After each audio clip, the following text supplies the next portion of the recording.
I'm Trey Niven, PGA professional and top 50 UK golf coach. I'm going to teach you how to break 100 in just 6 weeks. This is week 3 and we're going to be focusing on chipping, developing your technique, developing your understanding to chip the ball closer every time so you can break 100. So before I start helping you with your chipping technique so you can break 100, make sure you hit that subscribe button down below so you never miss a weekly video. Let's get to the golf. There's 4 key points to the setup that you need to have in order to play this shot well. The first one being where we point the club face, the second one being how we hold the golf club, the third one the ball position, and the fourth one the posture. So let's have a look at the club face first. I've got this little pointer which is a super handy training aid that I can use. Again, it's got a magnet on the bottom and I'm just going to pop that on the middle of the club face, and this is really going to help represent the loft on the club face. In this scenario, I've got a pitching wedge, which is a club that I'd want all of you to use when you're looking at a basic understanding for a chip shot. And the best thing about this technique is you can use the same technique for all of your golf clubs. So you can develop one technique, get really good at it, use it for all of your golf clubs, and then the next part will be developing heights and trajectories, which is in our next break 90. But let's look at the setup and not get ahead of ourselves. So really importantly, I want to point that club face not to the right of the target, not to the left of the target. I want to point it dead straight at our target or where we want to go to.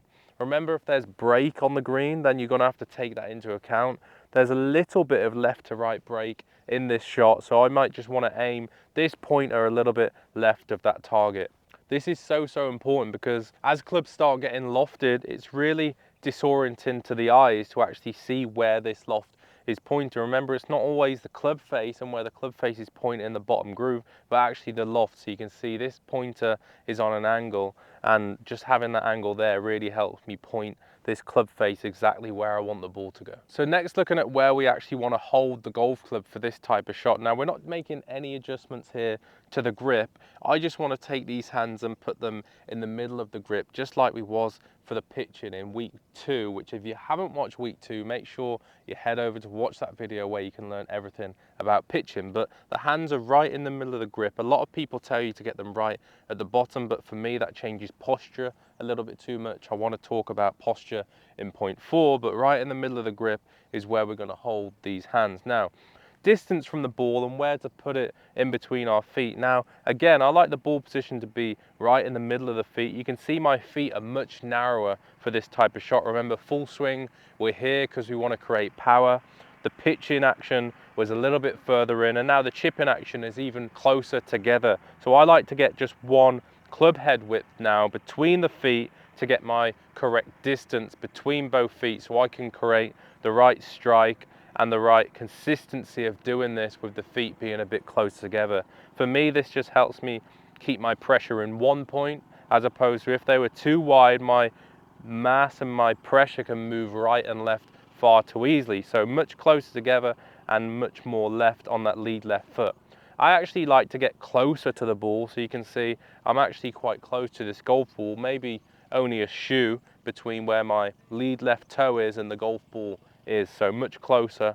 And then with this stance being narrower and closer, we can then lift the handle up so you can see the heel of that golf club is almost off the ground there. So the toe, I like to feel that it's digging in. This would be flat, this would be heel in, you can see it's touching my knees, but picking that heel up off the ground, digging that toe in the ground, just going to help me set the wrists and keep everything nice and stiff and rigid on the way through. So the posture in this chip shot is super important. I've got a really good trick for you to get into the right posture for this type of shot. So put your body upright, so just stand completely straight upright, cross the arms, and I want you to do this. I want you to imagine you're doing a little ab crunch. So you tuck in the abs underneath ourselves, you're rounding the top of the spine and top of the shoulders off, and you're staying pretty straight and upright for this shot. Just drop your arms now underneath your chest towards where the thighs are. This is the perfect posture that we want for this chip shot. We know for a 7-iron, for a full swing,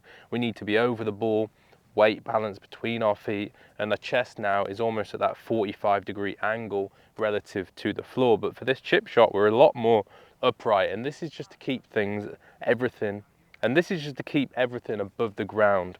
If you imagine you're scooping a little bit of butter off the top of the pack there, this is almost the exact same strike that we want in a chip shot. So I don't want that club digging in too much, so we have to keep our posture a bit more upright, a bit more above the ground to really help us develop the correct strike that we need in this chip shot.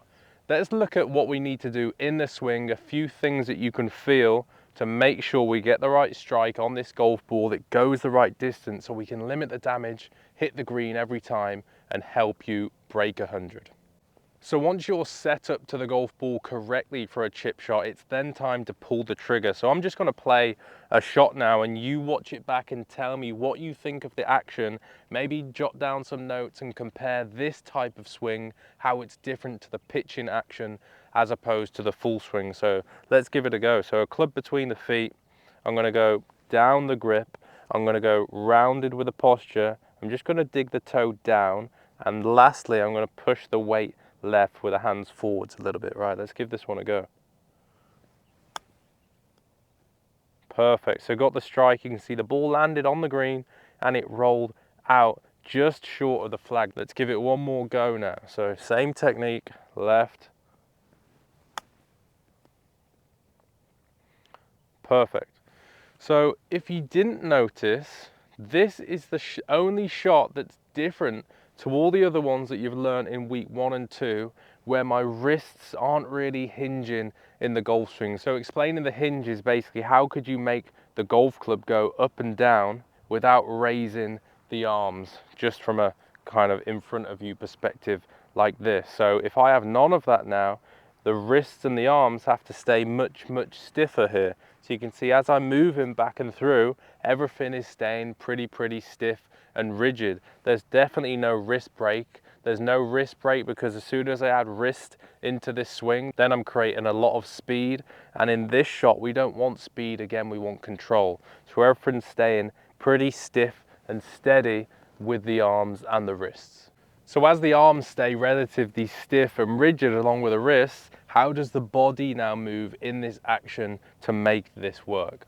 So the body has to have a fair amount of turn to it as well. If this isn't moving, how do I create a backswing? Well, it all has to come from the rib cage. So you can see my feet are very quiet on the floor. They're definitely not doing any of this like they would for a full swing. They're staying pretty locked out, and I can imagine my rib cage turning maybe 45 degrees back this way and 45 back that way. So you can rehearse this just with a club across the top of you, just doing a little 45-degree turn back here and another 45-degree turn through here. And then imagine your arms are attached to this system or your upper hub as you did this. This is the exact perfect amount of turn that I want to create in this sort of action. You can see the strike that I'm trying to create is almost like a little brushing action on the ground. We're definitely not digging this club in too much, but we're not leaning back and flicking the arms at this golf shot. So everything is staying pretty under control. I'm just turning back and through with the chest to control everything in this action. Right, let's look at some bonus drills and common mistakes I see players making when chipping the golf ball. We've got 3 drills here that's going to help cover every area and my most common mistake that I see players make when chipping the golf ball. So this is what I see. So I see players, 1, lean back a lot on the chip shot. So they make their chest go to the right. So from a face on camera, you're going to see my head and my chest go to the right of the golf ball. The problem that happens when players make this is that it shallows everything out. So you can see that club now rising up towards that golf ball. This often causes us to thin the golf ball, send it over the back of the green, poor contact, poor strike, not what we want. I see a lot of players also combine this with flicking the wrist. So this is almost a double whammy now, because flicking the wrist makes the head of the golf club come up off the ground, and it doesn't help us control strike. It doesn't help us control distance because the club is accelerating a little bit too much. So let's look at these 3 drills. It's going to help cover all of those mistakes now. So all you're going to need is 1 alignment stick, and we're just going to place that maybe 2 shoe widths behind the golf ball, as you can see I've done there. So that's going to really help us control our strike for 1. We've got a towel here as well. Again, I wouldn't recommend doing all of these at the same time. We might work on the strike one first because it's really simple. The towel is very similar to the pitching that was in the last video. So if you haven't watched the pitching video, make sure you head back and watch that one before you watch this one. So this is just going to help us keep some good structure to the arms and the upper body, get everything rotating at the same time and in sync. Remember the chipping, we don't really want much movement with the feet. The feet are staying kind of to the left and on the floor, but the rib cage is definitely rotating. You can see here as I'm making this practice swing, the feet are staying very flat, and you can see the towel under my armpits is helping me feel where I need to turn with the rib cage to make this action. The third and final drill that I'm going to use to help cover the common mistakes that I see is just by dropping this right trail foot back here. So you can see where I've dropped that back to, you can kind of see it's in line with a lead left heel for a right-handed golfer. This is also going to emphasize that I keep the weight on the left and forwards. It's going to help me create that down strike that I need. It's going to help me control the pivot and the rotation and the arms at the same time. So this is doing pretty much everything that we spoke about in this video. So let's just hit one ball doing each of those motions. So firstly, let's just do the stick. So this is just going to help me create a visual of the right down strike that I need. Perfect ball landing on the green and rolling out nicely. Let's do the second one, which would be the towel. So we're going to put the towel underneath the armpits, and it's really going to help us develop the right rotation with a rib cage. Really, really good again. And then we're going to combine all three now. So we've got the stick, we've got the towel. I'm going to drop that right foot back, and I can already feel my weight is going forwards onto this lead left foot, which is perfect for this type of action.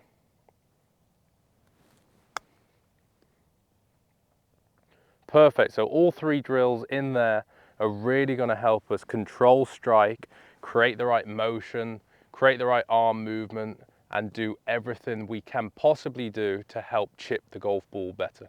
So guys, I hope that helped you develop a basic understanding for chipping and what action we want to make the ball go close to the hole, or if not, just hit the green, because stats tell us that if we're chipping and we're chipping again after, so we double chip, then our scores are going to go way up through the roof, and the scores are going to go lower if we just hit the green. So make sure you stay tuned for week 3, which is going to be covering everything out of the bunker, because I'm sure if we're not breaking 100, we're going to be hitting it in a lot of bunkers. So stay tuned. Hope you enjoyed, and we'll see you in the next video.